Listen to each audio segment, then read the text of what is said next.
Going on, everyone? JohnMatrix here, and today we're going to be taking a look at Jaghatai Con. This has been the Primarch videos, specifically ones done by Amber King, have been highly requested by a lot of folks, so we're going to dive into it. This was voted by you guys on the community poll as to what your favorite Primarch was. I could only put up 4 options. I wanted to put up more at a time, but those are the 4 that I put up. So this is the one that you guys voted for, so we're gonna jump into it today. This is a long video. It's a 2.5-hour video by itself, and generally speaking, with me stopping, pausing the video, asking questions, putting in commentary, speculations and stuff, usually it doubles the length of the video. So I am more than likely going to be breaking this up into 2, if not 3, possibly even 4 parts, depending on how long this is. Because this could be a 5+ hour video with me, pausing and adding commentary, etc. So more than likely, this is going to be broken up into several parts. But yeah, so this is going to be a video by the Amber King. Like I said, very much looking forward to getting into this. Link down below in the description to this video without my commentary if you want to check it out later on, and to the Amber King's channel as always. So check that guy's stuff out. Lots of great videos. We've watched the Alfarius one already of his, and I believe the one on Sevatar was Amber King as well. So we've already watched a couple of videos of some of the deeper lore of the various characters, and the videos are very well done. Really enjoy them. But yeah, let's just dive right into it, since this is going to be a long one here. So bada boop, bada bing. An empire. Oops. Start that over there. All right. So I fight for a father I never loved, against a brother that I did. I defend an empire that never wanted me, against an army that would have taken me in a heartbeat.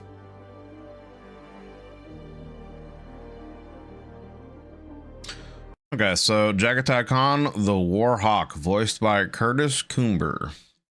Yeah, okay. I'll have to check him out and see if he's the guy that I'm thinking of. There's a lot of various YouTube shorts of a voice actor that does a lot of various lines and quotes from Warhammer 40K, so I'm curious to check it out and see if this is him. But yeah. So I guess I should start. I know a little bit about Jaghatai Khan. I don't know a ton. I know he is the Primarch of the White Scars, and they're primarily kind of a Mongolian and Asian cultural influenced legion of Astartes. I forget the name of the homeworld he grew up on, but he united, the various tribes in the world before the Emperor showed up.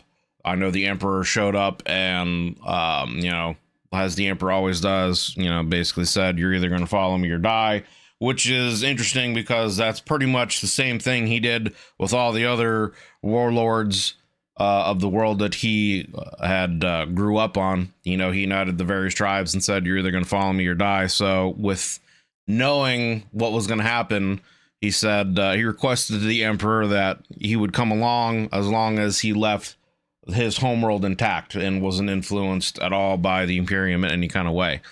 So I found that very interesting and fascinating. And the Legion, for the most part, is a very kind of cavalry based, you would say horseback, but they're pretty much on motorcycles and other various vehicles, and they're very kind of cavalry, fast attack, lightning speed centric chapter. So for the most part, that's really kind of what I know of Jaghatai Khan and the White Scars. So yeah, brief introduction. Looking to support the Amber King channel? Fenris Workshop are offering a fantastic deal on their wargaming products, with Green Stuff World's gorgeous range of basing materials, resin objects, and hobby. So I don't know when this video was made. I'm just going to skip past this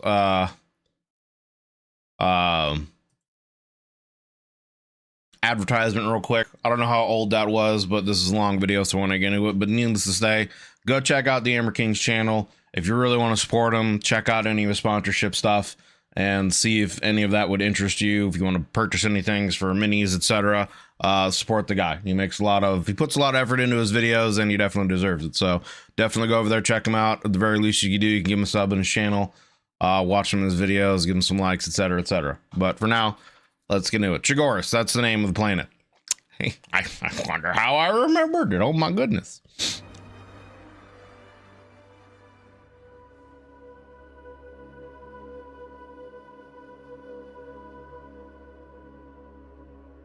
Warriors of Chogoris, brothers of the great tribe, the Star Hunt calls you. Do you not hear it? The battle's red edge is your home, the respect of your kinsmen, your hurt. Plunge into the enemy's breast like a blade, cut out his heart, and you will know fulfillment. The Emperor has given us strength. In return, we give him victory. The overlooked barbarian, the Warhawk, the great Kagan, the untrusted but yet respected Primarch of the 5th Legion, the White Scars, Jaghatai Khan, a figure of mystery, whose legacy as the reclusive conqueror has echoed for over 10,000 years, overlooked by his brothers, by his imperium, and those who fell into the trap of failing to look below the surface. The choices and decisions of this so-called barbarian Primarch shaped humanity forever. But who is the man behind the Warhawk? Who is underneath the mystery of the great Kagan? Who is the man, Jaghatai, and what shaped him? His story begins at the end. I'm assuming, I was trying to pause there. I'm assuming he's probably going to get into it in this video. But I found it interesting. You know, we watched a little precursor video from Arbiter Ian about the White Scars. I always found it interesting that the Primarchs considered him kind of a barbarian, I guess. You know, the other Primarchs, maybe some less than. I know he was close to only a couple of them. I think he was close to Horus, and I think he was close to Magnus, if I remember correctly. Maybe Sanguinius too. He was only close to a couple of them. And I know that made kind of his choice during the heresy. I guess it was a situation where both sides were wondering where he would go to, and that's why he kind of like held back for a little while to kind of assess the truth of what was going on during the heresy. But I don't know. I just always found it interesting that most of the Primarchs and other people kind of viewed him as more of a barbarian. And I'm assuming he's going to get into why that is during this video. I don't know if it's because of his tactics, his way of life, his cultural beliefs from the planet he grew up in, you know, or what. Jaghatai, and what shaped him. His story. So I will say again, because of the length of this video, I may not be rewinding quite as much. I know that's something you guys really like doing when I stop and you know, pause and add some commentary so you can kind of refresh what's going on in the video. But because of the length of this video, I may not necessarily do that quite as much in this one, just because, you know, again, this could end up being a 5+ hour long endeavor. So anyway, is the man Jaghatai, and what shaped him. His story begins at the end of the 30th millennium. A gestation capsule was hurtling through the warp, claws and teeth scratched upon its reinforced surface as creatures of nightmare and madness tried to get to the prize within. Re-emerging back into real space, the battered capsule was interfered with. Divine hands took it within its clutches as it hurtled towards the grey, desolate world of Chemos. The capsule was redirected, its fate changed forever, as this mysterious entity swapped it with another, directing the burning treasure towards a new destination. Interesting. The capsule began to enter a planet's atmosphere, hurtling down with all the grace and violence of a falling star, roaring and crashing into the earth. Amidst the smoke and fire, a child crawled out from the wreckage. Opening his eyes for the first time, he looked up to the azure skies. No fear or terror gripped him, only confusion. This child was special. He began to adapt, rationalize, and comprehend his surroundings at a speed and depth that was beyond an ordinary human. Alone, with no sense of who or what he was, the child began to wander his new temperate home, deep within the Yasan sector of the galaxy, on a world dominated by lush greenery, soaring mountains, and azure seas, and great plains. This unique child wandered the planet of Mundus Planus, Chogoris, a world with a singular, vast continent. Chogoris was a world home to a human civilization that had suffered the devastating consequences of Old Night, the collapse of the galaxy-spanning civilization of mankind. For thousands of years, war storms had ravaged the sector, isolating Chogoris from the wealth and resources of its neighboring worlds. Knowledge, power, and wealth bled until humanity had regressed. The sword, bow, and rudimentary black powder weapons ruled this feudal world.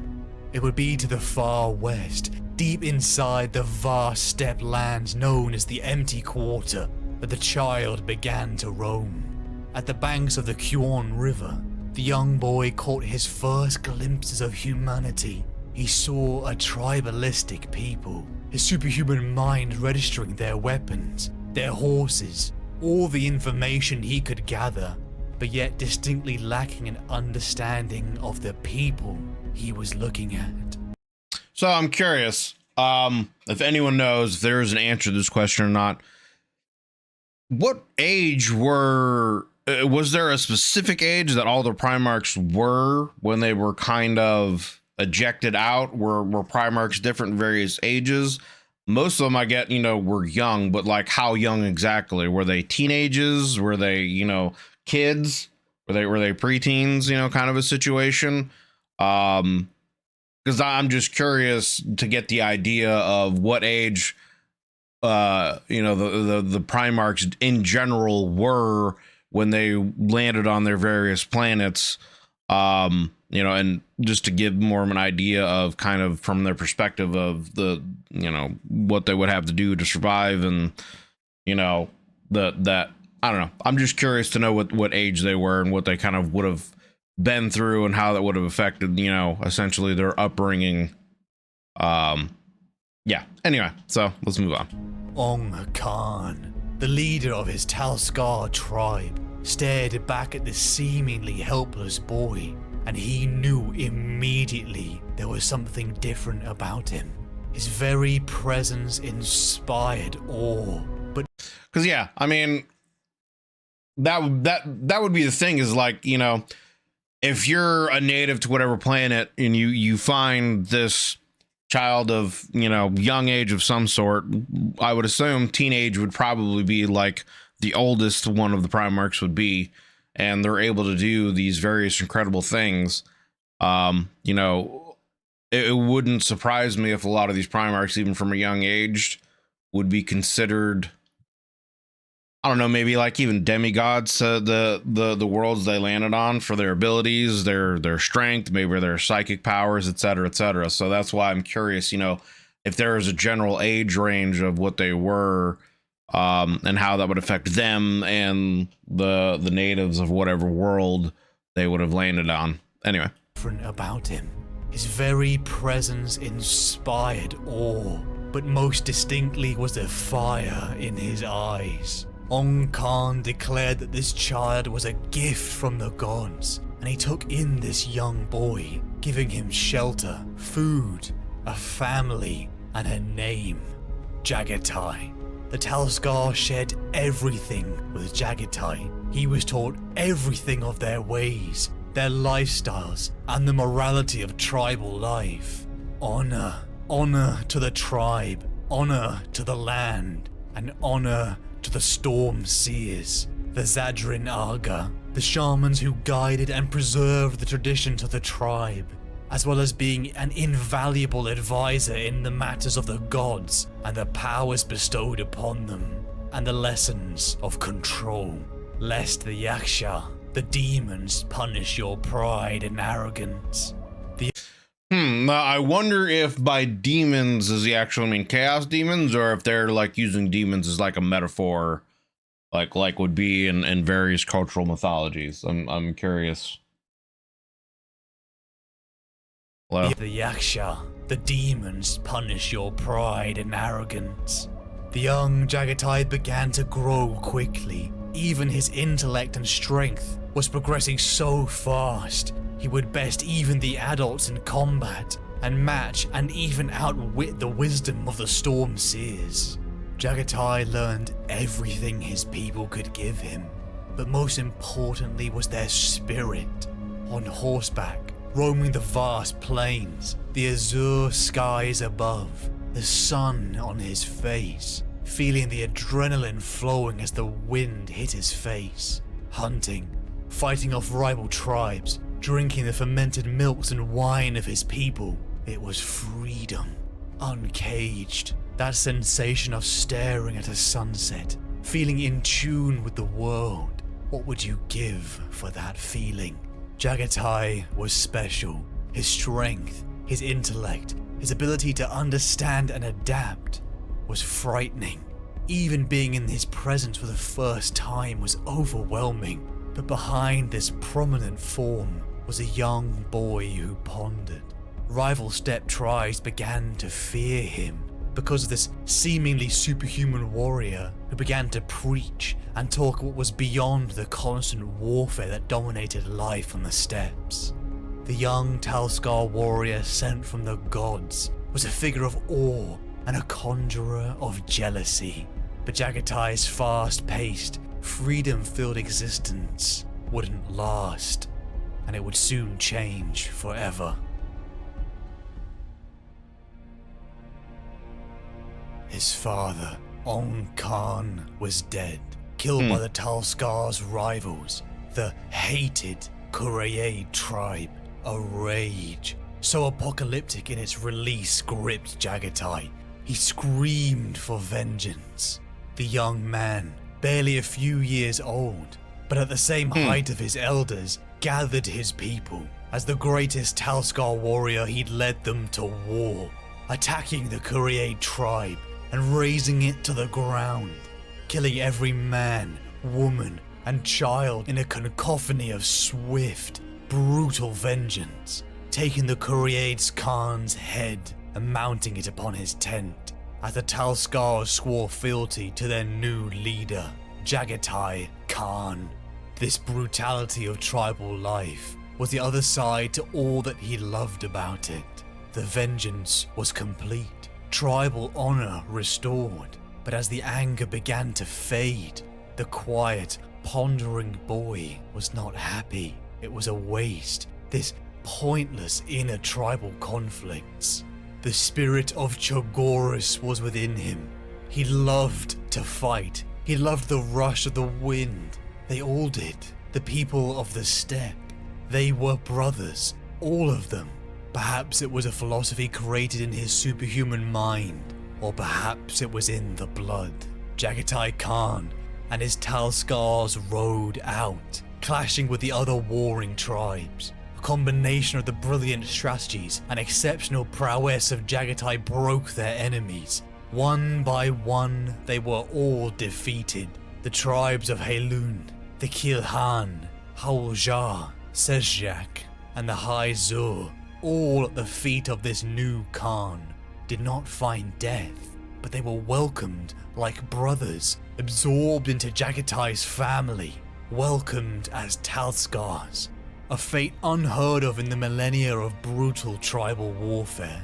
The Malthuli, the irresistible force, bows to their Khan, each splinter unit led by men who were promoted based on meritocracy, ending the old feudal ways of inheritance. Tribes that had warred, killed, and stolen from each other for centuries found themselves fighting side by side, riding in the saddle as one force, one army, one people. They bled. So I wonder, first of all, I wonder a couple things. I wonder how many, like, if at all, assassination attempts would have been tried against them. Because, you know, you have this, granted, he's like a superhuman being, you know, but they don't really know exactly who or how or why that is, you know, the other native tribesmen of this world. So you would wonder, even amongst his own tribe that he grew up in, with him taking leadership and leading these people. I mean, I guess as long as he's, proving himself and he's getting victory after victory, that would be one thing. But, to change, I guess, some of their cultural ways, in a sense that he's uniting tribes, like he said, that have potentially long history of blood feuds with each other.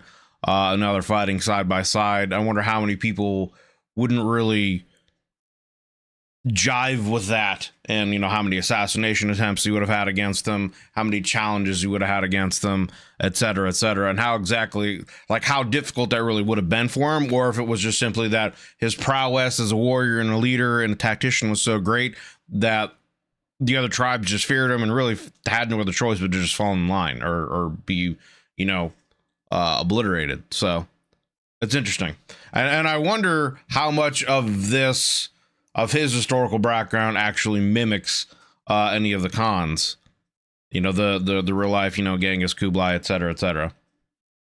Force, one army, one people. They bled together, drank together, and followed the vision of Jaghatai Khan together. An unstoppable brotherhood of warriors. Imagine standing before the Khan, how earth-shattering his presence felt. How your admiration and respect flowed from the acknowledgement of his prowess and his greatness. The man who had bound your people together, each clan fingers in a curled fist that smashed your enemies apart. It would be this great growing horde that would draw the attention of more dangerous foes. To the east, outside the empty quarter, lie great kingdoms and empires. Feudal civilizations with black powdered weapons and high walls. Greatest of all was the Palatine, an emperor to a corrupt empire whose packs of greedy, self-absorbed nobles would often roam the edges of the steppe lands, hunting and attacking the tribal people for sport. I was gonna say, I wonder, with him growing in power, obviously it would get the attention of this other nation, and I wonder how much they would have tried to have influenced that, in one way or the other. 10 summers after his arrival on Chogoris, as his tribe moved to their winter settlements, a vast avalanche caught Jaghatai. It took only 10 years for him to unite his tribes, or the tribes with the various people or whatever. That's actually not a very long time at all, honestly. His tribe moved to their winter settlements. A vast avalanche caught Jaghatai off guard, and he and his personal guard were swallowed up by the rushing snow. Alone, Jaghatai survived, his loyal brothers all dead, and just as how he had arrived on Chogoris, he was again alone. It was in his journey to return to his people that Jaghatai was attacked by a Palatine aristocratic hunting band. The arrogant men underestimated the tribal savage before them. It would be their last mistake, as Jaghatai tore them limb from limb, fighting with blinding speed and aggression.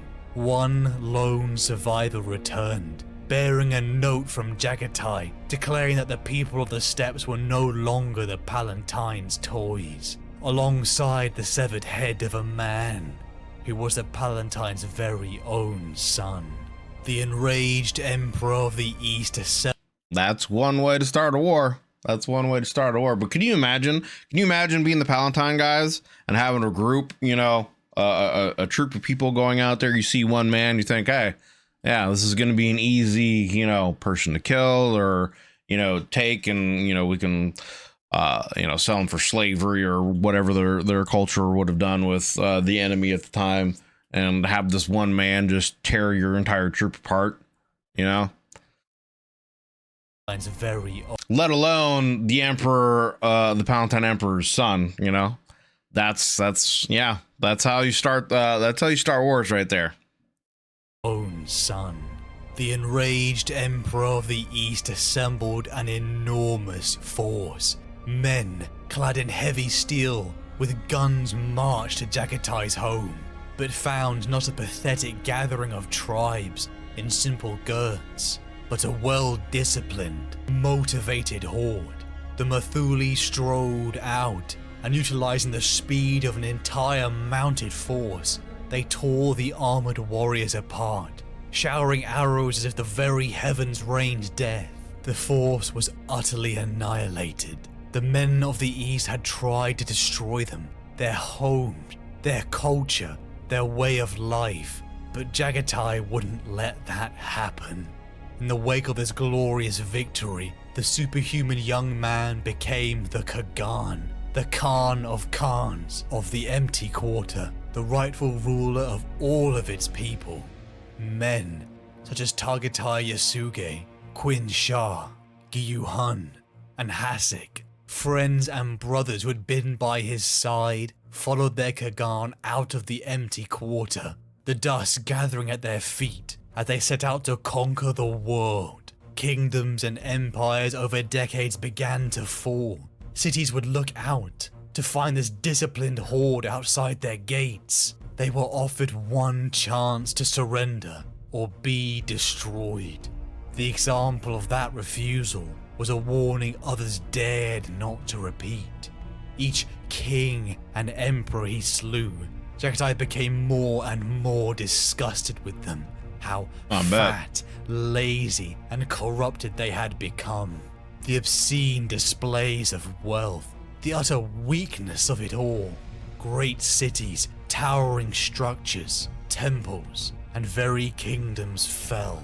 And after decades of war, Jaghatai finished it, mounting the Palatine's emperor's head over his tent. His conquest was complete, but peace never lasts. Far upon the horizon, in Chogoris' azure skies, a golden-eagled stormbird descended from the sky.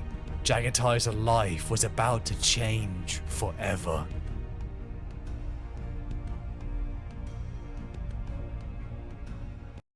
So, I mean, yeah, interesting early life of Jaghatai Khan. Obviously, it was, like I said, I wonder how much of his backstory is really based, I mean, a reflection of any of the Khans from you know, real life. I wonder how much, like, some of the battles and the stories that, you know, they had, like, against the Palatines.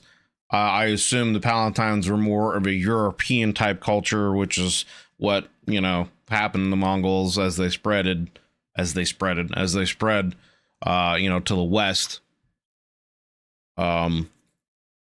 with their conquests, and then they started getting into European countries and, you know, having to deal with, you know, the church and Christianity and the Christian forces and all that kind of stuff, you know, trying to push them back, etc. I assume that's kind of, where they based a lot of the backstory and history of Jaghatai and his people off of. So, very interesting, very interesting.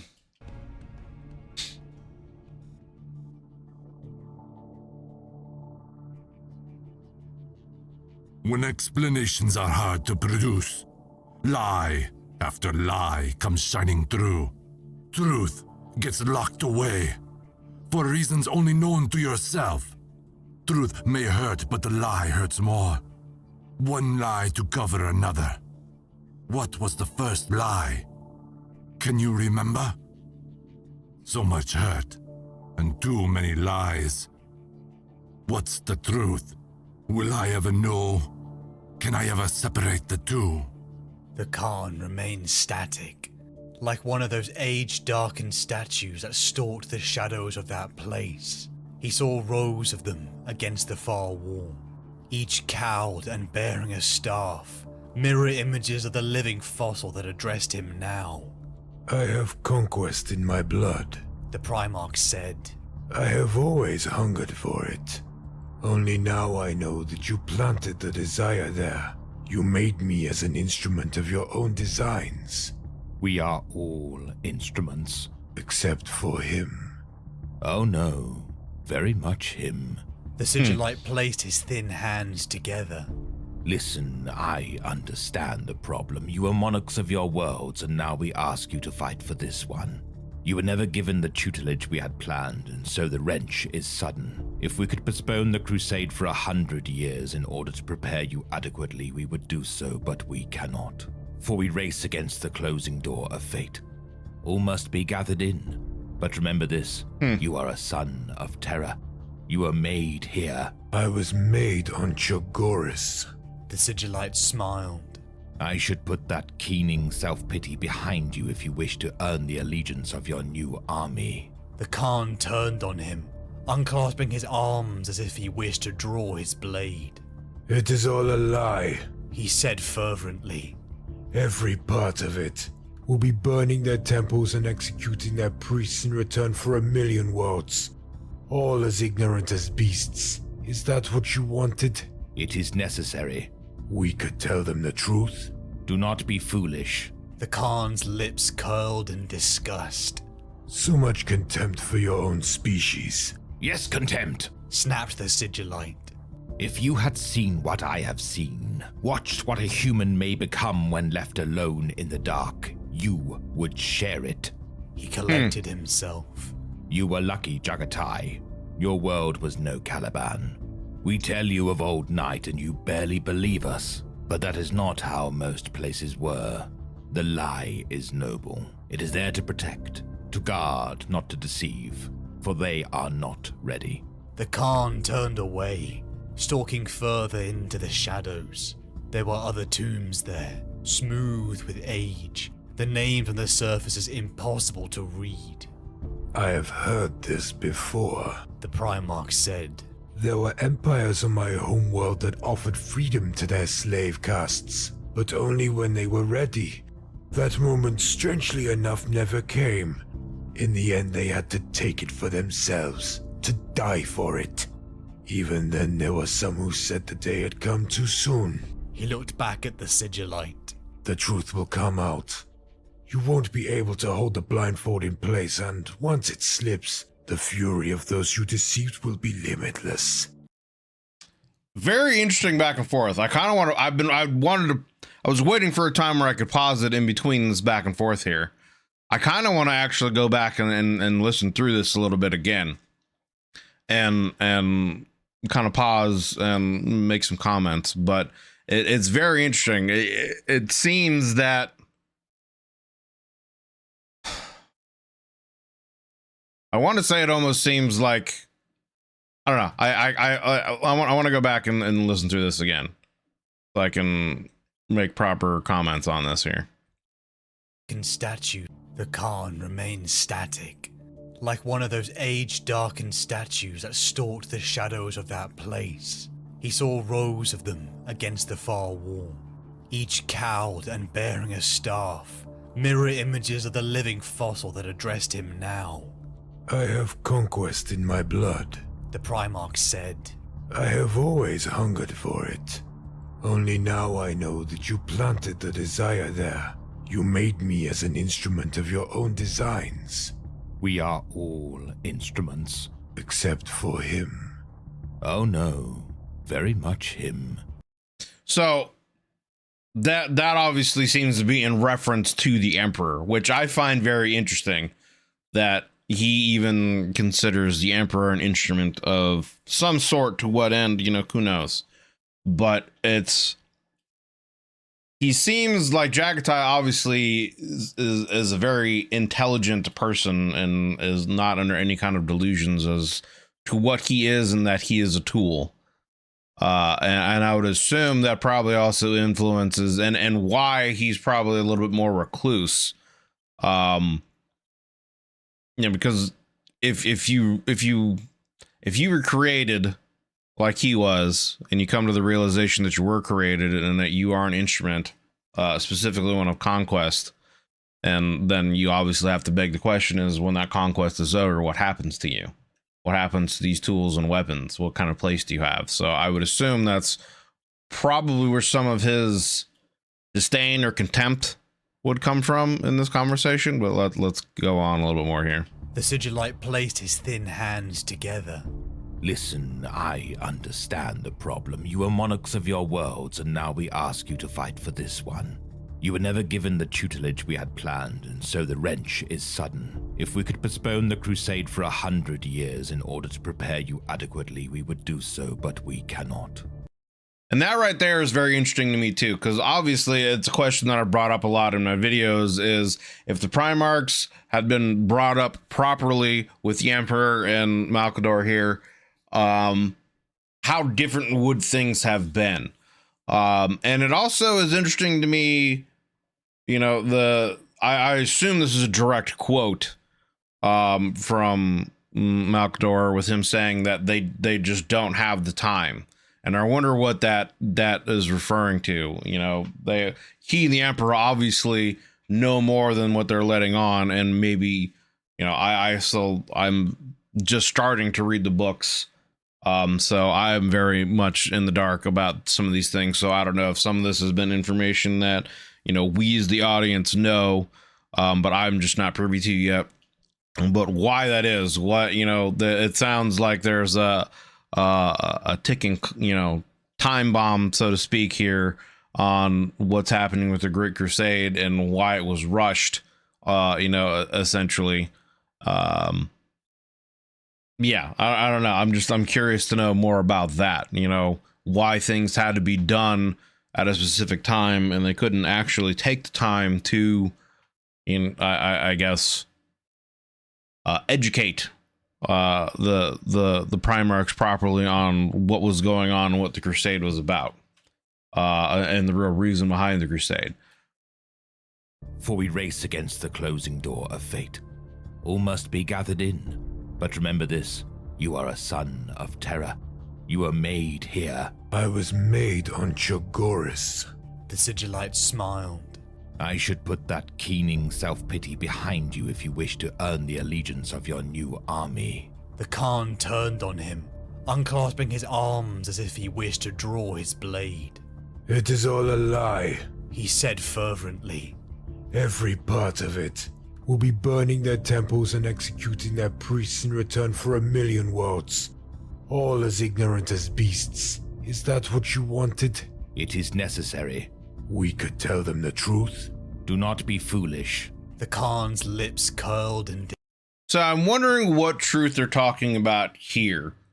Because, you know, is the idea that the truth is that they were once part of humanity and that they, you know, are to be reunited with humanity again? Is it more about the truth they're talking about with what's going on with chaos and the need to unite humanity as a front against the spreading of chaos and the chaos gods and their corruption? You know, what truth is he talking about here? Disgust. So much contempt for your own species. Yes, contempt. Snapped the Sigillite. If you had seen what I have seen, watched what a human may become when left alone in the dark, you would share it. And I assume that quote right there is kind of the answer to the previous question. You know, he you know, Jaghatai doesn't know anything of chaos and what the demons are yet, and obviously Malcador has seen that and seen what happens if, you know, a person gets corrupted and what they can turn into and how entire worlds can fall. So yeah. He collected himself. You were lucky, Jaghatai.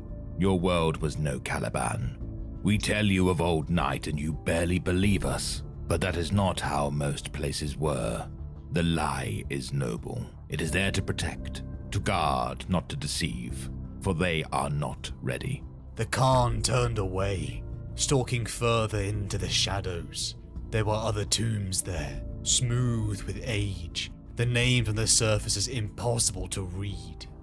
I have heard this before, the Primarch said. There were empires on my homeworld that offered freedom to their slave castes, but only when they were ready. That moment, strangely enough, never came. In the end, they had to take it for themselves, to die for it. Even then, there were some who said the day had come too soon. He looked back at the Sigillite. The truth will come out. You won't be able to hold the blindfold in place, and once it slips, the fury of those you deceived will be limitless. Malcador nodded. Which is why we rely on you, on your exceptional power. on your tactical genius. It is not enough to conquer the galaxy. You must conquer it swiftly. Bring all under the rule of the throne before the patterns of fate change and we lose this one chance. I tell you no falsehood when I say that this is everything. All depends on this. We have mere decades remaining. Just the blink of an eye set against eons to accomplish it. The Khan smiled cynically. And when all is finished, then we will revisit the lie. When all is finished. The Primarch laughed, but there was no mirth in it. He tapped an armored finger idly on the lip of one of the tombs. I wonder some days why you gave us minds at all. Machines would have given you less grief. Less grief, surely. Less joy, too.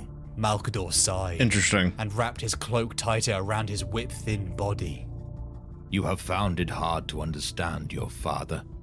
You wish him to be more intelligible. I understand that. But do not be seduced by the scale of his power. He has sacrificed more than any of us, and he does not use it for himself.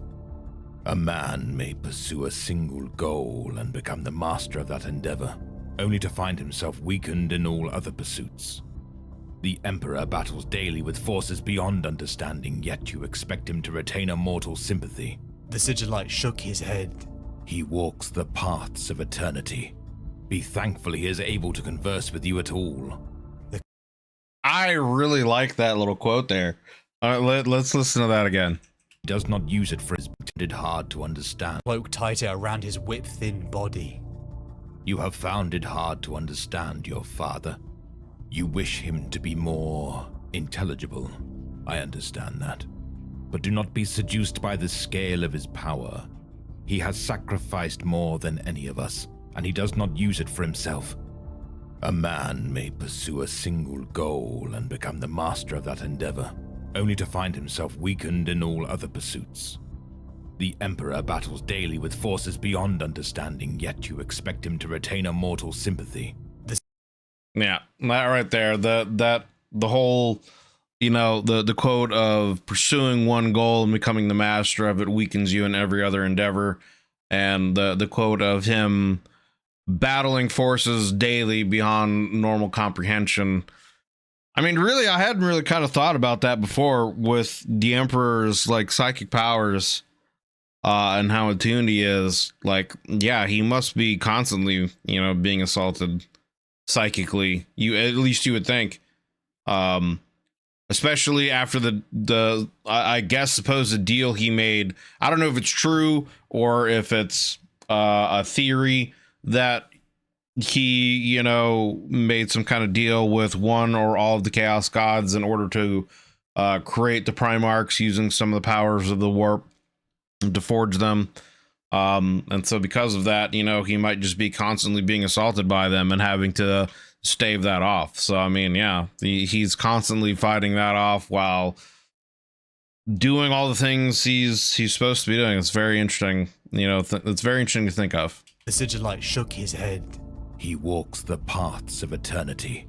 Be thankful he is able to converse with you at all. The Khan. He walks the paths of eternity. That's a great quote too. Eternity. Be thankful he is able to converse with you at all. The Khan thought on that, staring pensively at the tomb. And what is gained?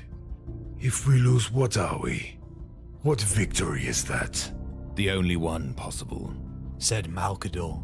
I cannot believe it. Then stay. Speak to him again. Listen to what he has to say. The Khan's eyes never left the tomb. His gaze, sharp as the raptor that had given him his moniker, seemed liable to bore into the granite. A tense silence fell across the chamber, broken only by the dull hum that always came up from the distant foundations, the one that made the earth tremble and the atmosphere feel thicker than soup. I suffocate in this place, he said at last. More words won't change that. He looked up. We already have our destination, the world he chose for us.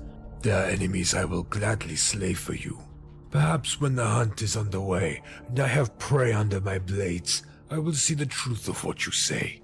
There is no truth out there that cannot be perceived from here, warned Malkador. Then I will have to come back. Said the Khan, already restive, already moving. Someday, when the moment is right. Not before. Very interesting interaction between the two. Very interesting. A lot of great quotes, and that's just a really good back and forth. You know, you can understand kind of both positions. Jaghatai's position, he sounds honestly very distrusting of the Emperor, and with the realization that he was created and he's a tool and he's an instrument, and that his almost really never had any kind of free will. His life was never really his own. It was always destined to be a tool for the Emperor. You know, when you come to that kind of a realization, obviously that would give you pause to think. And then hearing Malkador's explanation of why that is and the great need would also kind of, you know, endear you to want to help. At least me anyway. If I were, I mean, I don't know. It's hard to say if I were in that position what I would want to do, but it's a pretty compelling argument of, you know, yeah, the Emperor is just obviously a great and powerful being, and he can tell, you know, the kind of power he has, and, you know, he obviously doesn't like, Jaghatai doesn't like the idea of having to put forth this lie. You know, his entire upbringing was based on this culture of honor, and it's very dishonorable to lie and to hold on to that lie. And he would rather just tell everyone the truth about everything. But, you know, there's an argument to humanity not necessarily being ready, you know, et cetera, et cetera. It's just it was just a really good and interesting back and forth. And you can understand both the kind of the argument on both sides. And yeah, I don't know. I like that. A golden eagled stormbird descended from the sky, and as a procession of large, golden armored warriors made their way into Jaghatai's camp, he saw that these strangers possessed technology far beyond anything on Chogoris. From his first moments of sentience, Jaghatai knew that he was different, that he was more than the people around him. His intellect, his strength, and in recent years, his towering figure. Finally, the answers to that very question came as he looked upon his father, the Emperor of mankind, flanked by an equally large figure, Horus Lupercal. To stand before the Emperor is akin to glaring into the heart of a fire, warm and blinding, but with an added sense of welling majesty and wonder.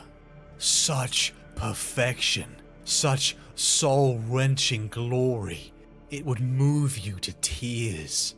Humanity distilled. Even to Jaghatai, the superhuman Primarch senses could feel that power. His father had found him. He was a Primarch, one of 20 sons of the Emperor of mankind, the head of a galaxy-spanning empire that sought to reunite the lost colonies of mankind across the stars. He was at the head of the Great Crusade, the reconquest of the galaxy, reuniting with his lost sons, and he wanted Jaghatai to join the Great Crusade at the head of an army made from his own genetic material, and to conquer the stars. It was almost overwhelming.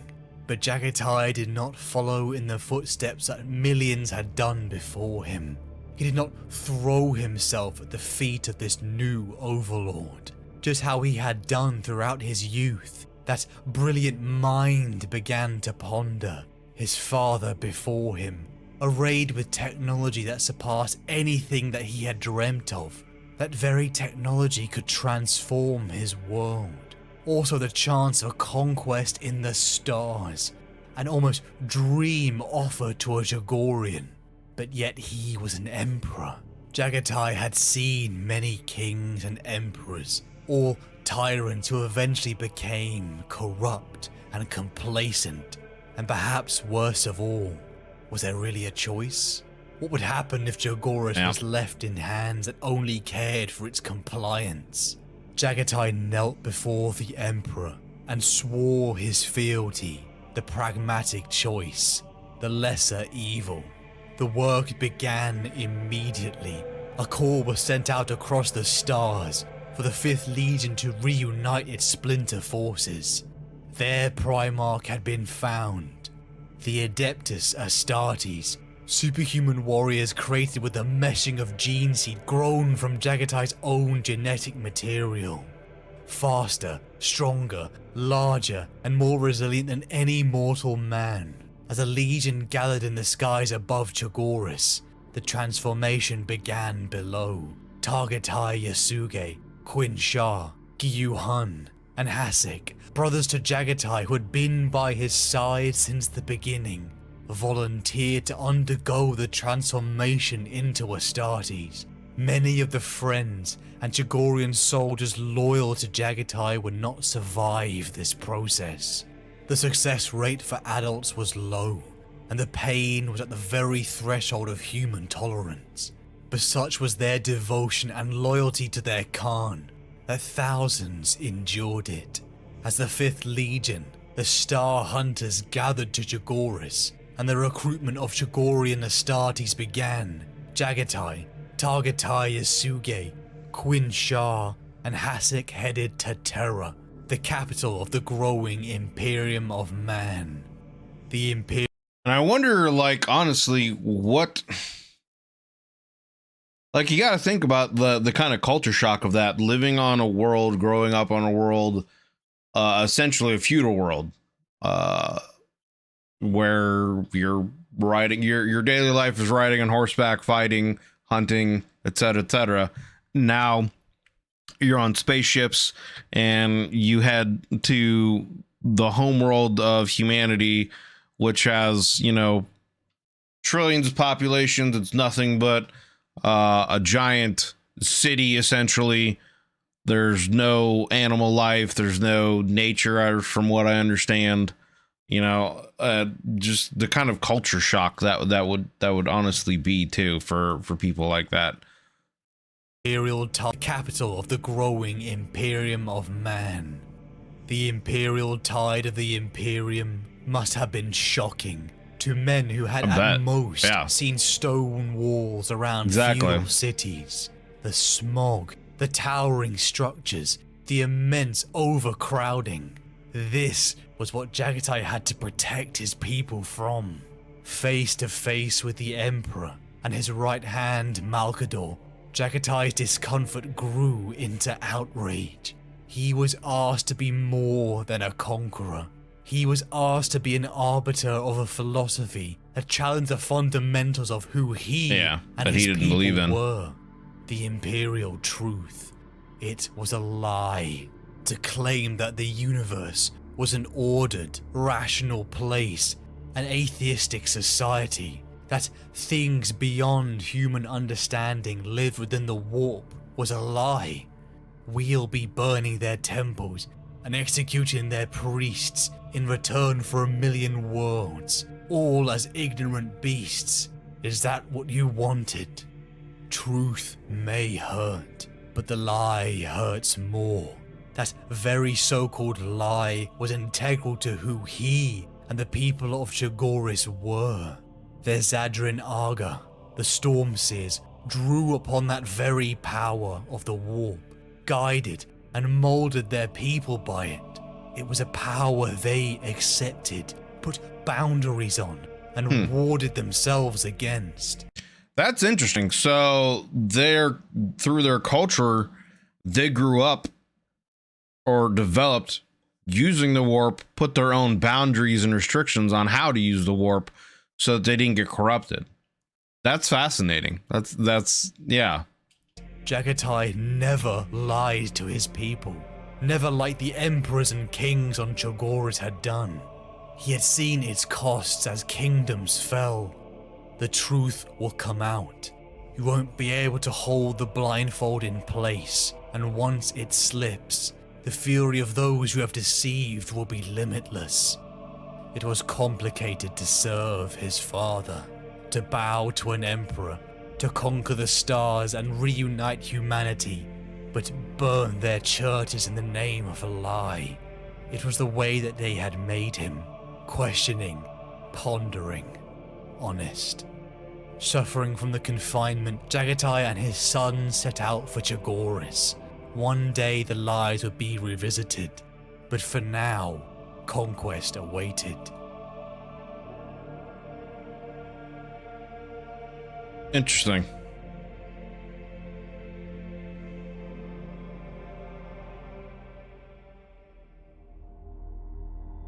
Not even a mighty warrior can break a frail arrow when it is multiplied and supported by its fellows. As long as you brothers support one another and render assistance to one another, your enemies can never gain the victory over you. But if you fall away from each other, your enemy can break you like frail arrows, one at a time. If you can see us, we are dangerous indeed. But that is as nothing to the peril you face if you cannot see us. And all you can hear is our laughter. Chogoris. He may have been created on Terra, but Chogoris had made him. Like some of his brother primarchs, Jaghatai had bargained with the Emperor to leave his homeworld in his hands, because he knew that it would be crushed under the tide of uniformity for the Imperium. Blood did not matter, it was heart. The spirit of Chogoris that had to be preserved. Culture bound men together, just as how he had bound the numerous tribes of the Empty Quarter under the banner of his Mathuli. The 5th Legion, the Star Hunters, sons born on Terra, veterans of the ongoing Great Crusade were ordered down to the surface and stood side by side with their newly elevated brothers from Chogoris. Can I just say, the Star Hunters, that's a badass name for, you know, an Astartes chapter. I'm just saying. Star Hunters, that's pretty dope. And stood side by side with their newly elevated brothers from Chogoris. Thousands of soldiers, each bound with Jaghatai's blood within them. But blood was not enough for Jaghatai. Over 50,000 men assembled on the plains of Chogoris. Their primarch stood before them. The enormous, powerful presence of Jaghatai awakening something within them all. Each Astarte, Terran and Chogoran were presented with a ritual blade, dipped in a poison designed to suppress their healing abilities. 50,000 men marked the form of a jagged scar across their cheek. With the wound still fresh, they discarded their old names, for that man was dead. Each chose a new name to mark his ascension into the horde of Jaghatai, the Kagan. Their old way of life was gone. They were now one army, one brotherhood, one legion. They swore oaths to their Kagan and to each other. As long as you brothers support one another and render assistance to one another, your enemies can never gain the victory over you. They were one. They were the Tal Skar, clad in white, and now they set out to the stars to conquer the galaxy. Jaghatai's molding of his legion continued. He began to incorporate his ethos and tactics from what he had learned in his time on the steppe. Attack and then retreat, shock and awe. The 5th Legion would be the first in, and then the first out. They would attack with such blinding speed that all resistance would be washed away in a tide.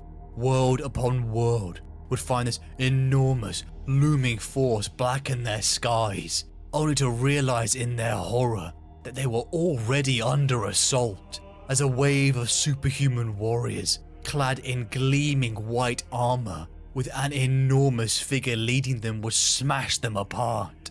Whooping cries and cheers would be heard over the thunder of jet bikes and land speeders, as the spirit and heart of Chogoris sung through its warriors.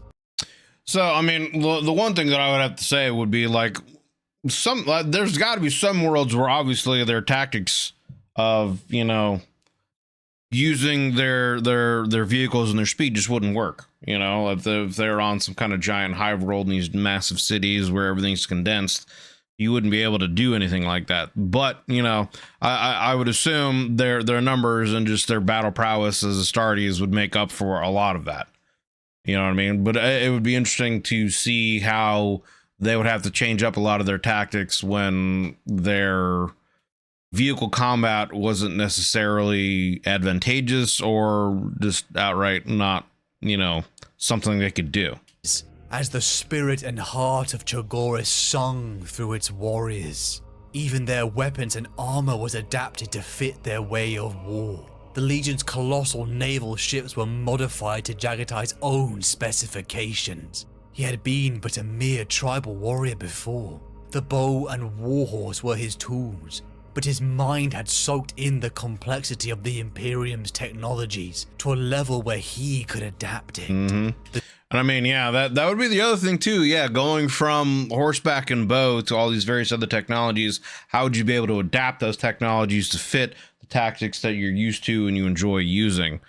And I mean, orbital bombardment would be something that you would want to do anyway. So, I mean, yeah, who knows? They might be able to just use their ships and orbital bombardments to clear ways and paths so that their vehicles and speeders would be usable. You know, I don't know. Of the Imperium's technologies to a level where he could adapt it. The Dao sword, the Tolwar dagger, the Guan Dao glaive, all deadly pieces of iron forged in the plains were reforged into steel and ceramite power weapons. Even Jaghatai's personal guard, his Keshik, adapted their Terminator armor for increased mobility. It was the way we made you. Words of Malkador that never seemed to leave his thoughts. Conquest was in his blood, but it was in the heart of the Chogorians. Their love of battle was unparalleled, just as the sensation of adrenaline and freedom had gripped Jaghatai, mounted upon the plains of Chogoris. It was tapped into by all of the 5th Legion. Imagine the speed, the power, the sensation of slicing apart your enemies with your blades. An exhilaration that would leave you grinning ear to ear. But they were more than just the savage visage they displayed. Jaghatai began to encourage his sons to be more, to delve into such things as calligraphy, hunting, and the telling of ancient tales. Be more cultured. A society that separated scholars from its warriors will have its thinking done by cowards and its fighting by fools.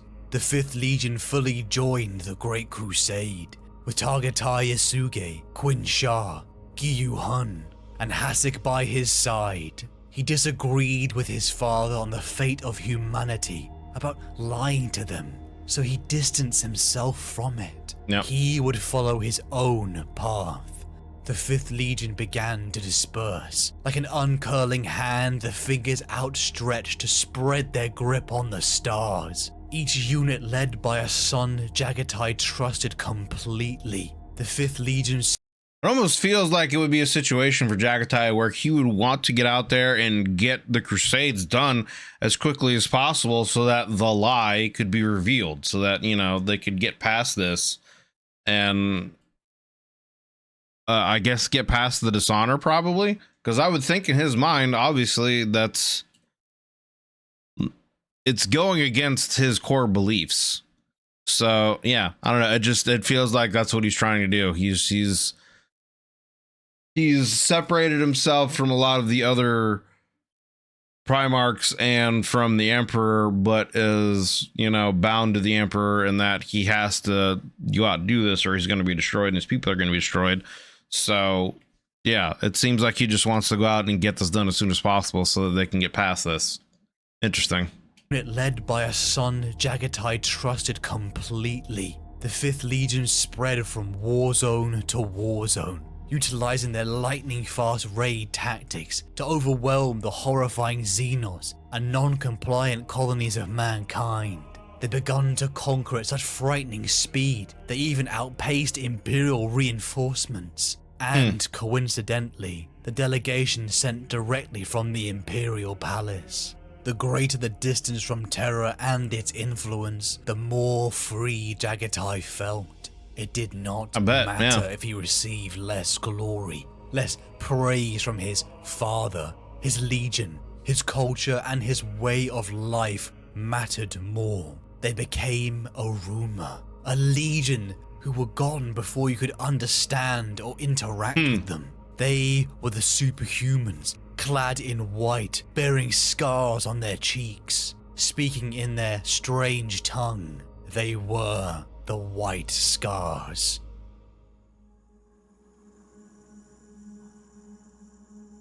Sanguinius came up to his brother, a goblet in each hand, and handed one to the Khan. To fraternity, He said, raising his. The wine was unctuous, heavily spiced, no doubt priceless. you must accept my apologies. The angel said, gesturing towards two immense thrones carved from mahogany and capped with ivory. My herald was mistaken from the outset. They tell me that Star Hunter is a name no longer to be uttered. No apology needed. The Khan said, seating himself awkwardly opposite his brother. Despite himself, he could not help staring at the way the whispering wing quill settled around the angel as he reclined, like a shimmering cloak of silver pinions. It means nothing to us. White Scar. Said Sanguinius, amused, though not maliciously. Those are the two words now making us talk from Terra to Ultramar. Would it flatter you to know that you are a source of some fascination, brother? That there was a race among us to see who could corner you first? Not especially. No, I guess not. We were Talskar. That was the origin of it. The Khan said, for some reason, sitting there in the presence of this dazzling, ethereal presence, he felt there should be some explanation. Our livery now as it was on Chogoris is white. They misheard the first, they observed the second. Their words, not ours. Sanguinius shrugged. We're all made into images for them. That is our purpose, you might say. He leaned forward, conspiratorially. And between you and me, He flashed his impossibly handsome smile. I'm not really an angel. The Khan laughed at last. And such things are impossible. Or so our father told me. Yes, I had the same conversation with him, somewhat awkwardly in my case. Sanguinius took a sip of wine. I've been hunting you for a while, Jaghatai. My compliments. Your legion has learned some ship mastery. I thought my crews were good, but I believe yours could school them. We're used to staying on the move. Clearly, and the destruction of 9212. Impressive. Once I heard you had located the homeworld, I made for it, expecting you to be there for some weeks. You fought them before. On Melchior, the knowledge that they are wiped out gives me satisfaction, and they are, I take it, exterminated. All of them. The Khan said darkly. Then I relish the prospect of never hearing them mentioned again. Sanguinius cradled his goblet in the palm of his hand, swilling it absent-mindedly. All Xenos are foul, but my sons developed a particular hatred for those. Then why were you not sent to destroy them? Your pardon? You had the measure of them. The Khan took a swig of his own. We used intelligence your legion had gathered. I wonder why you were not sent to finish the task. The angel shrugged. We had other battles. I've not been doing this for as long as you, but I'm not slow-witted. He placed his goblet beside him and leaned forwards in the throne. We were sent there to witness the depravities of devotion. Through this, we were enjoined to understand the wisdom of the imperial truth. You do not see the need for it. I'm yet to be convinced. I'd heard the rumors. This is where you tell me that I need to understand the necessity, that we sheared them for their own good and that the deceptions are noble. For all that, they remain an illusion.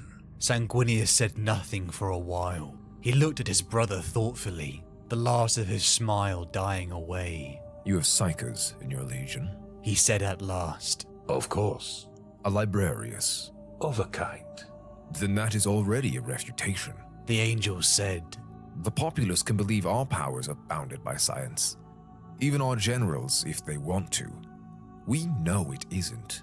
The Khan looked at his brother warily as if cautious to avoid some kind of trap. And what do you suppose that leaves us with?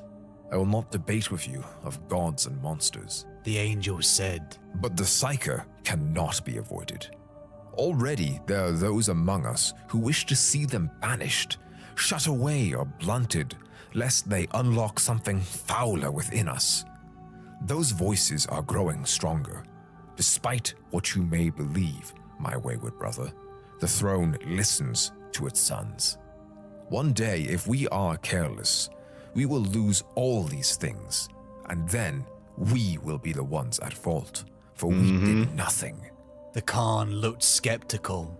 I care nothing for what another Primarch does. They won't stop at their own legions. Sanguinius remained reclined, almost languid, his pristine golden robes catching the candlelight. For the Puritan, there is no comfort in scouring one's own house. All houses must be made clean. You are on your own, Jaghatai, heading further into the void. An empire unto yourself, so you don't hear the whispers. And I care nothing for whispers. Sanguinius snorted. You should. I've seen worlds destroyed by them.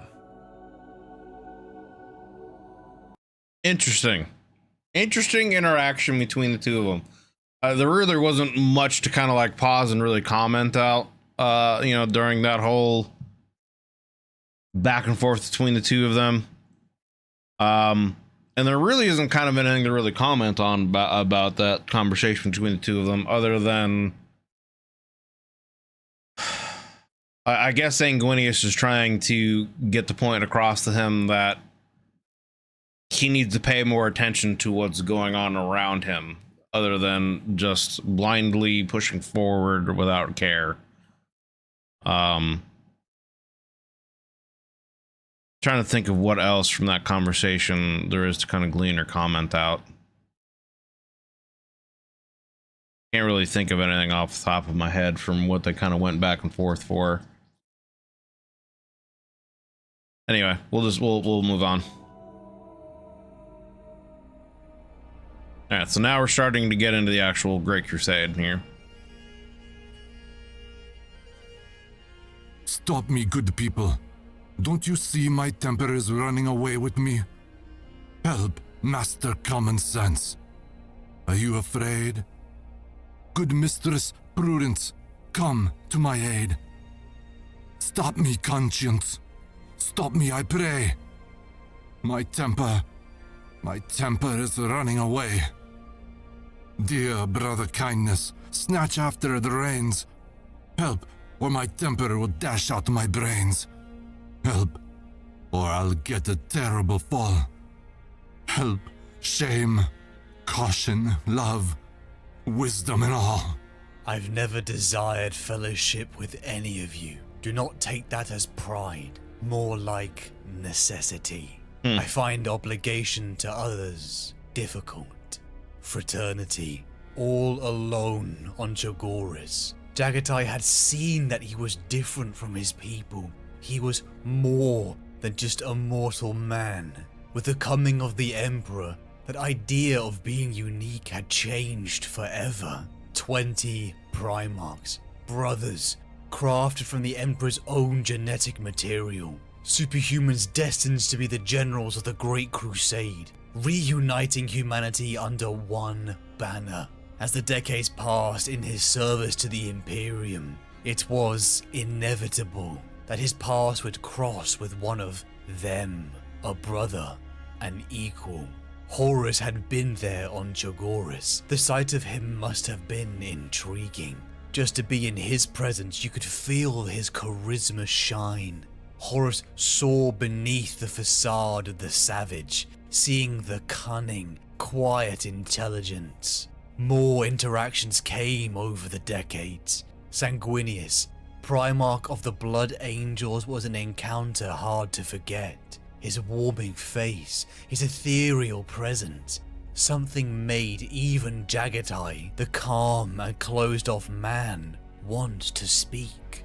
His brother had accepted his need for isolation, but warned that events inside the Imperium couldn't be ignored forever. Right.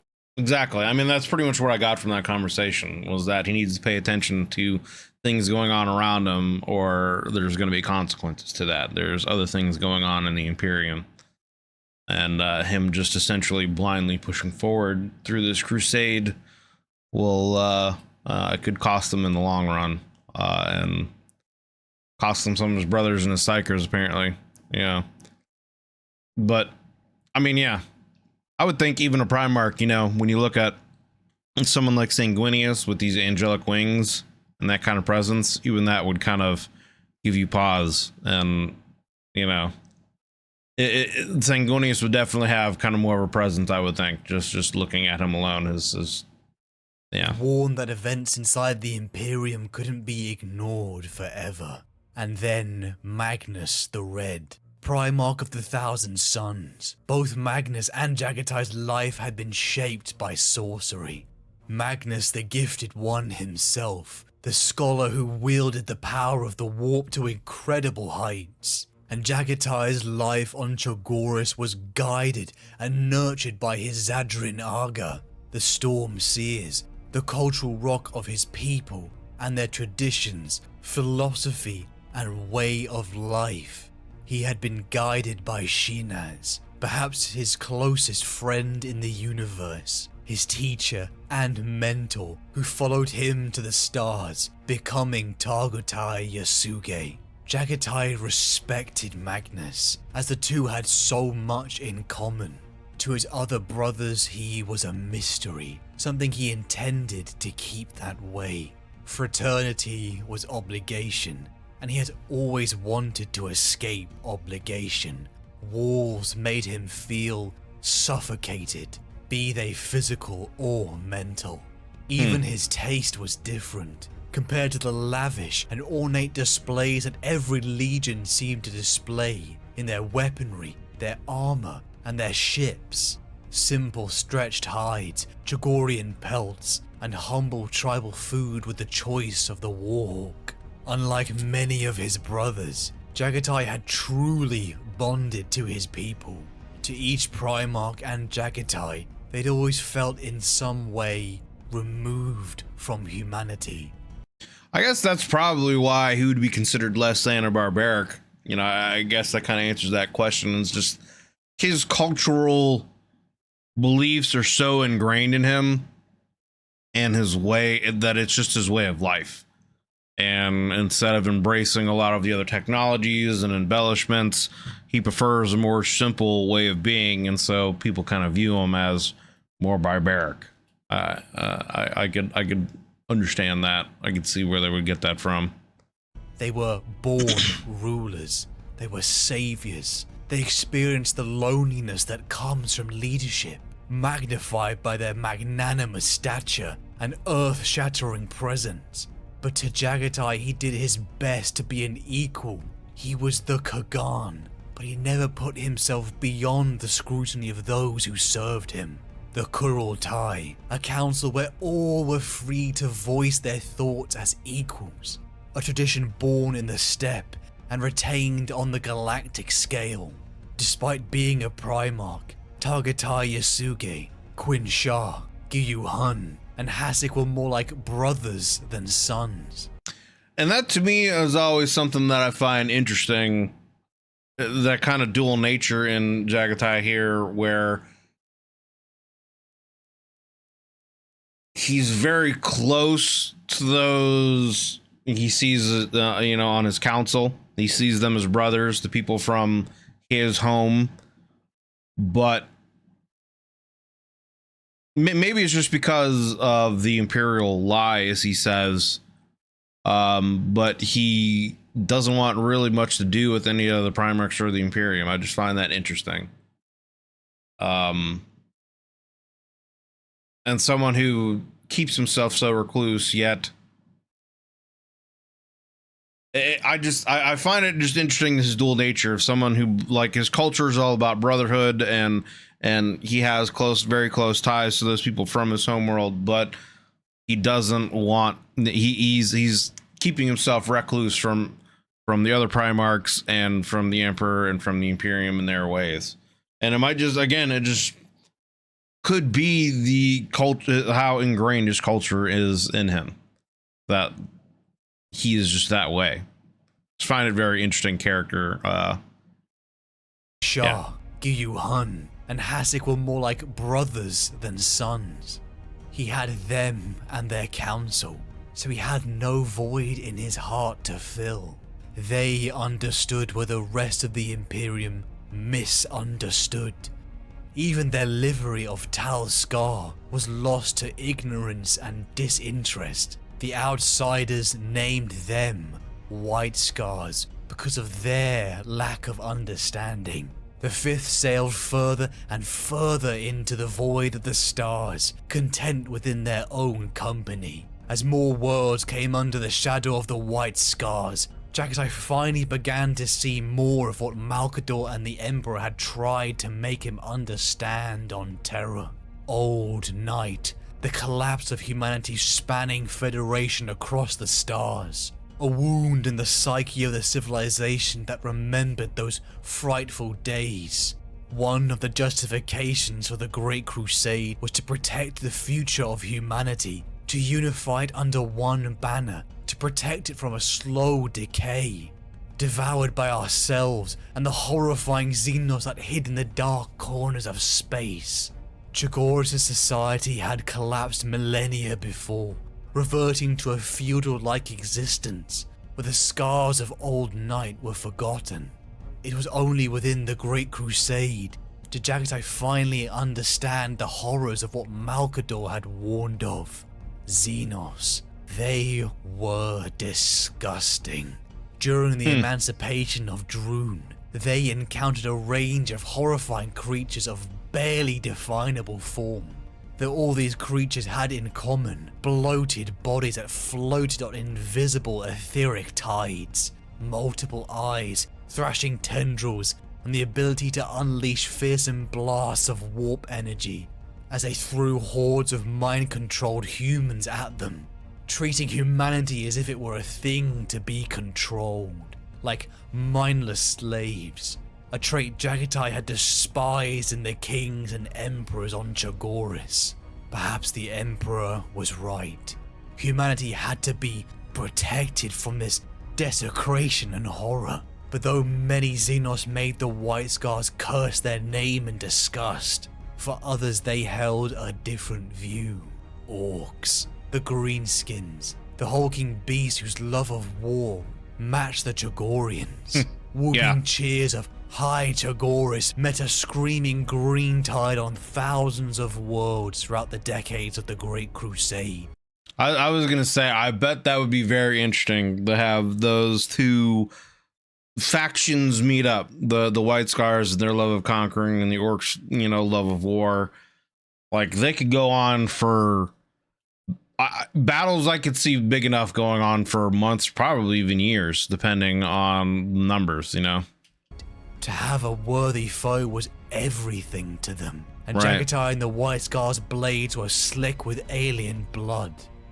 And I think that's like the only thing that really gives Jaghatai kind of pleasure or reason to live, is to have a worthy foe to fight and conquer, right? Because he doesn't really care about the Imperial truth. He doesn't really care about the Imperium itself. The only reason he's really seemingly going out and doing anything in the Great Crusade is to protect his people and his culture. And in that essence, he kind of, I think, feels more like a slave than anything else. So, yeah, going out and finding a worthy foe like the Orcs, who have as much of a bloodlust as they would, or a battle lust, you know, as they would, yeah, that would be interesting. Smiles dominated their faces as no test was more worthy. Though this further slaughter that Jaghatai and the Legion was bathing in would change in a sobering moment.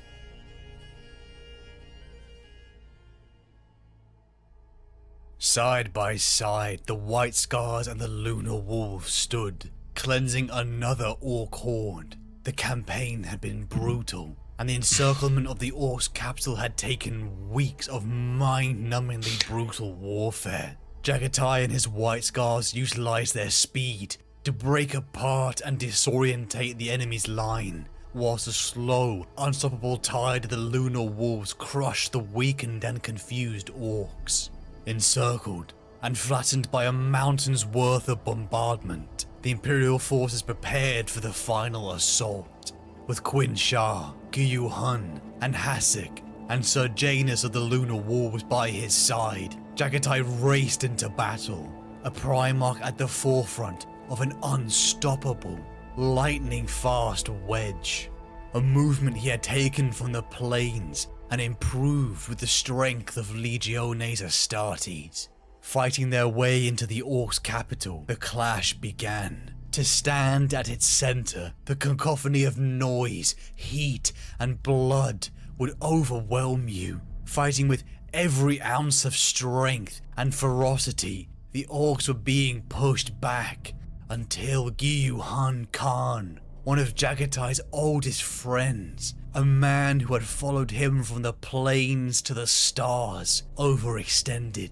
Jaghatai screamed over the battle for him to pull back. First in, first out, but Guyu Han held. His wounds were pouring, and in the melee rush, he was knocked back, falling into the emerging magma pouring throughout the holes of the previously bombarded surface. Jaghatai halted, rushing over to catch the last moments of his friend, sinking into his blazing death. Jaghatai stood frozen. And then with a scream that could shatter eardrums, he ordered everyone to pull away. Something had awoken within him. He broke into a run, first heavily, measuring his strokes, and then accelerating, faster and harder, until he had moved into that state the Chogorian sages called Alach Ger. The quiet smile had gone. The quiet cunning had gone. All that was Man's left into a was bloodlust. the cold rage. His speed kept increasing. He became a blur, too fast for the human eye.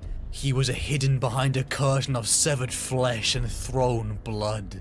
A primordial force burning through the ranks of Xenos. The Orcs, a dull-witted, primitive race whose only reason for life was war, began to run. Their encoded love for battle, overwhelmed by the onslaught. Eventually the screams faded away, and all that remained was Jaghatai, covered in alien gore. It must have been like witnessing a god fight. Breathtaking, haunting, life-altering. It was the way we made you. The words of Malkador echoed in his mind. Stop me, good people. Don't you see? My temper is running away with me. Had they placed that rage within him? He was a son of Chogoris. Chogoris had made him. But perhaps he was more a creation of terror. More a designed tool. Yeah. And I mean, again, that's what it comes back to is, you know, that I think the one of, I don't know. I mean, these are obviously fictional characters and this is just a book or these are just stories, but I would think if he was a real life person, you know, the psychology behind it would probably be something along the lines of, you know,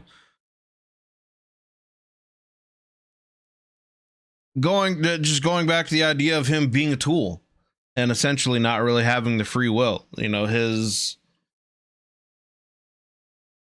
being created by the Emperor for a specific purpose, and no matter what he does, and in that moment of rage, it just kind of confirms that that's what he was made to be, this tool of destruction, to go out and kill anything that is not humanity and that is against the Imperium. Yeah, there's a quote that he said here. Good people, don't you see? My temper is running away with me. Had they placed that rage within him? Right. He was a son of Chogoris. Yeah, he keeps saying that Chogoris made him. And so it's one of those situations where, like, yeah, Chogoris made him and engraved in him that the culture and his sense of honor and his sense of self. But instinctually, genetically, whatever you want to say, he still has those traits that were built into him by the Emperor, that rage, that temper, and that to be a tool of destruction.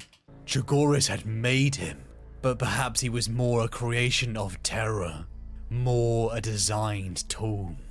And yeah, it like I was trying to, there was a point that I was trying to make earlier, you know, the idea of him just wanting to like push further away from the Imperium is also, I guess, kind of the idea of him trying to run away from that side of him. You know what I mean? You could kind of, I guess, make that allegory or, you know, metaphor. I don't know what the proper word or terminology for that is, but, you know, just the idea of him wanting to just quickly go out and push to the fringes of the galaxy and conquer these worlds as quickly as possible, and staying away from the Imperium is just to get away from that side of himself and trying to keep the Chogoris bit of him, you know, alive as his sender, because that's what he grew up with. I don't know. I mean, yeah.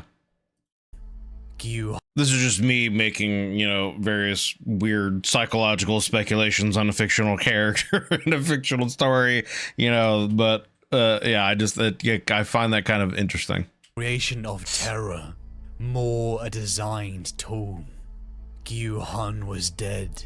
Others had passed over the numerous decades of the Great Crusade, but a friend, one of the men who had been by Jaghatai's side since the beginning, he confided in Yasugai. They knew that many of them would perish in this war. Yeah, and I guess also, as far as we know from, or at least as far as I know, from the story that's being told here in this video, the only other great death that he dealt with was his father, who was the Khan of his tribe growing up. I don't think he's so far really dealt with any kind of other major death or loss in his life. So I could see that throwing him into a great rage, I could see why that would happen. In Yasugai, they knew that many of them would perish in this war.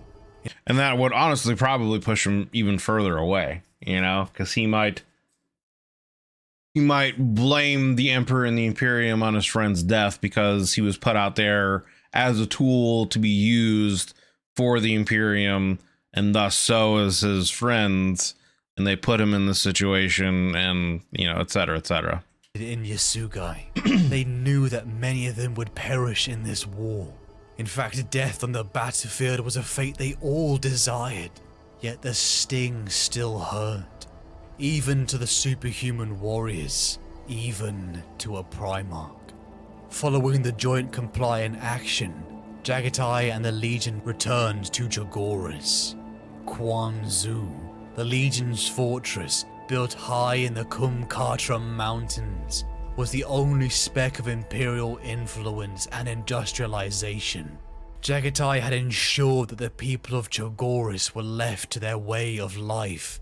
It kept them strong, ideal for recruitment, and their traditions were not swallowed up under the tide of imperial conformity.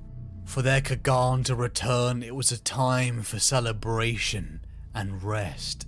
A brief time where Jaghatai could still roam the plains once more, with Yasugai and Hasek, taking in the sensation of freedom that he had enjoyed so much in his youth. It had all changed so much. One thing that all of them, even Jaghatai, struggled with was the passage of time. They were all older. They had now lived multiple human lifetimes. Everything dies. Words from Yasugai, Jaghatai knew to be true, but deep down he knew he would outlive them all. Yeah. Something that saddened him greatly. Returning to Quan Zu, the Legion Yeah, and I mean, that's something I've talked about in some of the, you know, videos about the Emperor and whatnot as well. Is eventually someone that lives as long as that will have gone through enough loss throughout the ages to become desensitized to that. You know what I mean? And so I think Jaghatai is coming to realize that's what the case is going to be, that eventually all of his friends and people that he loved are eventually going to die, and he's going to outlive all of them, and there's nothing he can really do about that. And so it would become, you know, one of those situations where, you know, eventually you would find other people and, you know, maybe a wife and start another family, or you'd find other friends to, you know, become close to and love, and then eventually they would all die as well. And so it's one of those situations where it's like, in the future, would you allow yourself to ever really get close to people, or would you just close yourself off because you know the inevitability that they'll just die and you don't want to go through that kind of hurt again? And I think that would reflect in him even more, being that he already has pushed himself away from anything other than, you know, his culture and his friends that he grew up with. So I think, yeah, he would just be coming to the realization of what life as a Primarch is, or what that would mean, and that he will have many, many, many, many, many lifetimes beyond anything that he grew up with. And so, yeah, it's interesting that he's, after the loss of his friend, he's having to go back to his homeworld and take some time and kind of reflect upon that. I find that kind of interesting. Saddened him greatly. Returning to Kwanzaa, the Legion rested, even taking time to participate in its Chogorian traditions. Jubal Khan, a rising star within the Legion, caught the eye of the Kagan, showing his prowess in an incredible duel, fighting with the methods of blinding speed and engaging and then falling back. Even his Chogorian was perfect. Yet this was a son of terror. It was a hopeful sight. Jaghatai's plan had worked, his unifying of the Star Hunters and the Tal Scar. But not all born of terror fit so neatly. Others, born in that distant world, found themselves to be outcasts and sought a place of belonging. Yeah, that would be a difficult thing, trying to, I guess, incorporate Astartes from other worlds that don't appreciate or haven't grown up with that kind of culture or heritage. It would be very difficult to try to get them to, I guess, take that cultural heritage in, you know what I mean? Because it seems like as a White Scar, it's not just, you know, becoming an Astartes, it's also, you know, learning, it's also becoming a Chogorian, essentially, for Jaghatai, and really learning about that cultural heritage and taking that in. So, and I'm sure not all of them would be able to properly do that, and it could cause some outcasting and infighting amongst his own Legion. So I hadn't really thought about that before that was just brought up here. To be outcasts and sought a place of belonging, a place where rank and homeworld didn't matter, a place in the warrior lodges. Now, the warrior lodges, I think that was I don't remember. Was that something that Jaghatai had brought up that Horus had adopted, or did Horus adopt that from something else? Because I know that's one of the things that kind of became an issue, I think, with the Emperor or with other the warrior lodges became an issue in general, I think, with the Emperor or just with the Astartes in general, because it kind of promoted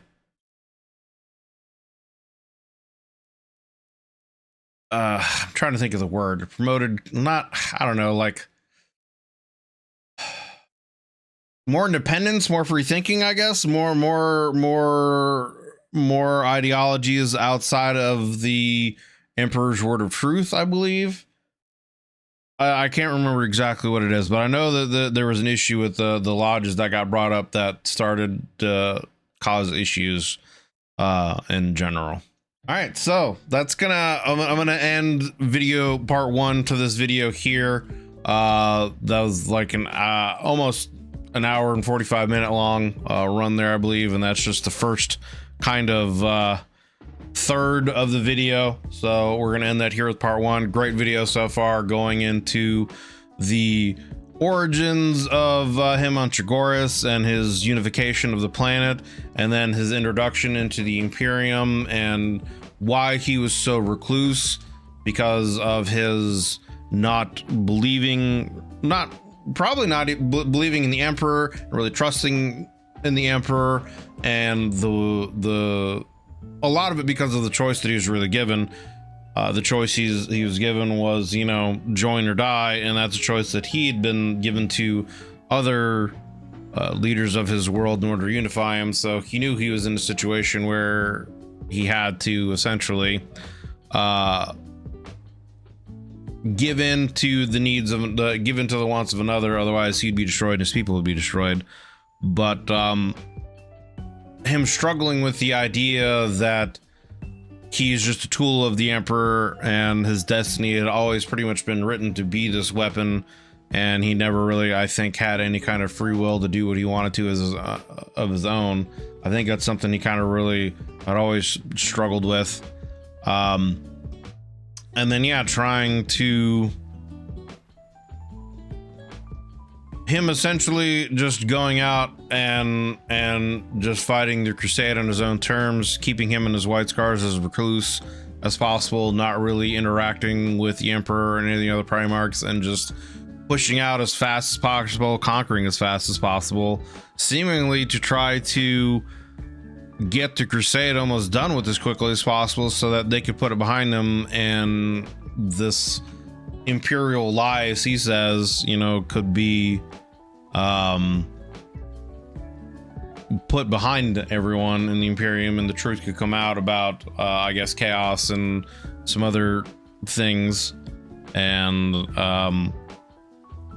he wouldn't have to, I guess, deal with that dishonor, if that maybe that's one of the issues that's going on, again, because of his cultural upbringing. The being so honor bound would you know, that would cause a lot of issues for him. You know, he really seems like a person who is very conflicted with the things he has to do because of his upbringing, and because his culture so ingrained in him, and it's pretty much the opposite of what the Imperium is about, that it's very hard for him to do the things that he has to do, essentially. But anyway, yeah, so far very good. Great video so far by the Amber King. Lots of great information. I really like the interaction between him and Malcador, and I like the interaction between him and Sanguinius. And yeah, so we're gonna end, like I said, part 1 here, and there's still another hour and a half in his original video, so it'll probably be another 2. I'll probably end up breaking the video up into another 2 parts. So this is part 1. We'll probably have at least 2 other parts, possibly 3, but more than likely there's 2 other parts. So we'll look for those coming up here within the next few days as we get through this. But appreciate you guys coming in and hanging out and watching this video with me. Again, as always, there will be a link down below in the description to the original video and the Amber King's channel. If you guys want to check that out, go, you know, I encourage you guys to go check out the Amber King. He's a great content creator, makes a lot of great videos, puts a lot of time and effort into it. You know, has voice acting and all that kind of stuff. So definitely go check out his stuff, give him some support, you know, like, subs, all that kind of stuff. Check out anything he's got going on with the sponsors if you want to, you know, support him in that extra mile. If you enjoy, you know, my video here with my commentary, consider leaving a like and a sub, as it greatly helps me and the channel grow.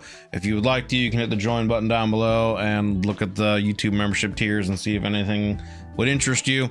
And yeah, I appreciate you guys, like I said, just coming in, hanging out and watching the video, and hanging out with me. So thank you. Hope you're having a wonderful day, and I'll see you guys on the next one.